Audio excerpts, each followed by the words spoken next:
Yesu anapokutana na watu wale, Yesu anapoona watu wale wamebeba jeneza, wamebeba maiti, wanaelekea mazikoni kwenda kuzika, Biblia inasema kwamba Yesu alipotazama pembeni akamwona mwanamke mmoja, akamwona mama mmoja ambaye mama huyu alikuwa mjane, na Biblia inaeleza kwamba mwanamke huyu alikuwa na mtoto mmoja, na mtoto huyu aliyekufa maana yake alikuwa ni mtoto wa kipekee.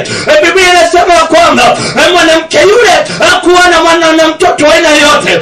Biblia inasema kwamba mwanamke yule hakuwa na mwana wa aina yote ila isipokuwa mtoto mmoja tu, na mtoto huyo ndio yule aliyekuwa amekufa. Yule mtoto alikuwa amepoteza maisha, na watu wa mji ule, wakina baba, watu wa mji ule, vijana walikuwa wamebeba mwili wake, walikuwa wamemweka ndani ya jeneza, walikuwa wanaenda kumzika.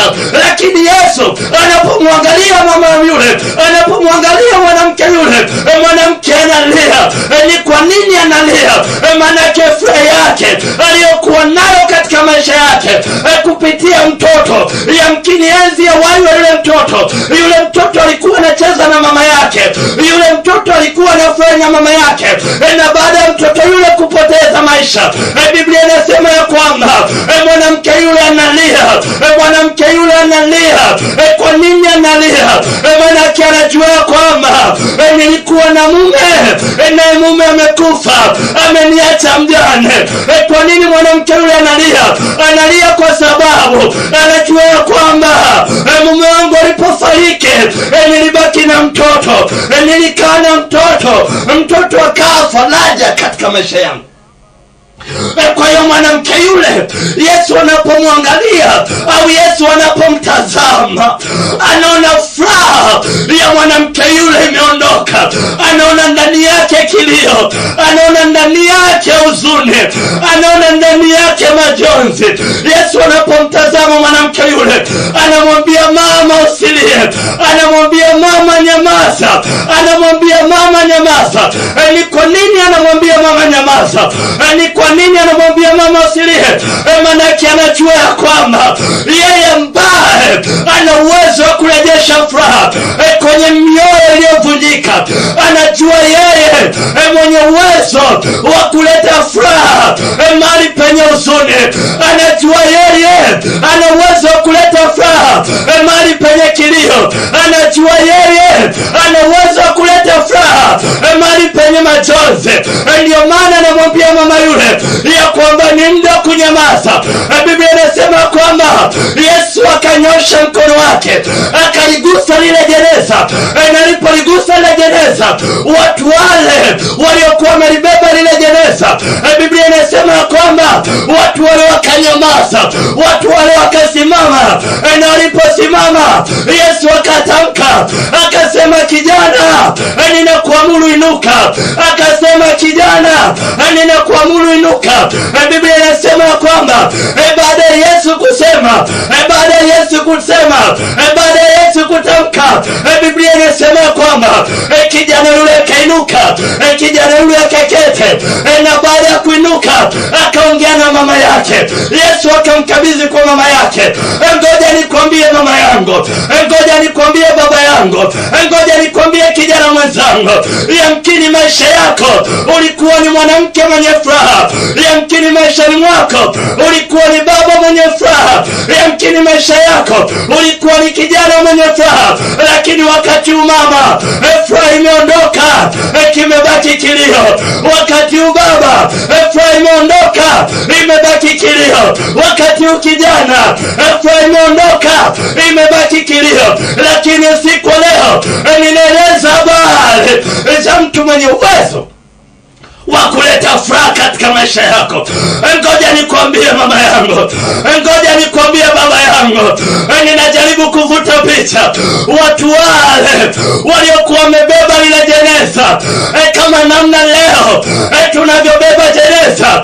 Wakina mama wanaimba nyimbo, wakina baba wanaimba nyimbo, wanaimba nyimbo tuagieni, tuagieni, wanaimba nyimbo tukutane paradiso. Yamkini watu wale waliokuwa wamebeba mwili wa mtoto yule walikuwa wakiimba pambio, maana walijua ni mwisho mtu huyo. walijua ni ukomo wa mtu huyo. Wakina mama wanaimba pambio, wanamsindikiza mwanamke mwenzao, wanamsindikiza mama yule. Mama yule analia, mama yule anaomboleza, anaona furaha yake imepotea, anaona tumaini lake limepotea, anaona mtoto wa pekee ambaye alimpenda, ambaye alimtumaini. Yamkini ninajaribu kuvuta picha kama kijana yule alikuwa anasoma, yamkini alikuwa anangojea matokeo tu, yamkini alikuwa anangojea ajira tu, lakini ndoto zake zote zikazima, matumaini yake yote yakapotea. Mama yule analia, alijua yamkini mwanangu atakuja kuwa rais, yamkini mwanangu atakuja kuwa waziri mkuu, yamkini mwanangu atakuja kuwa naibu.